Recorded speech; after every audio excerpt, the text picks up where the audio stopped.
Militer Rusia merilis rekaman yang menunjukkan kerja tempur pasukan penembak jitu di dua wilayah Ukraina.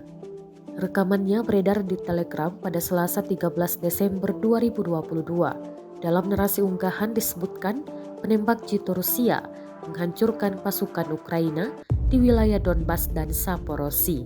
Penembak jitu Rusia tersebut telah dilatih dan berasal dari Siberia. Mereka telah bekerja di sektor depan yang paling sulit sejak awal invasi dan menunjukkan hasil yang baik, kata militer Rusia dalam unggahannya. Tampak dalam rekaman, dua penembak jitu Rusia beraksi, bertugas menembak dan memantau. Selain menggunakan senapan, mereka juga menggunakan ATGM dalam menyerang. Setelah menembak akurat, mereka segera berpindah posisi.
Rusia melaporkan 343 pesawat Ukraina, 183 helikopter, 2.653 kendaraan udara tak berawak, 396 sistem rudal anti pesawat dieliminir sejak awal operasi khusus.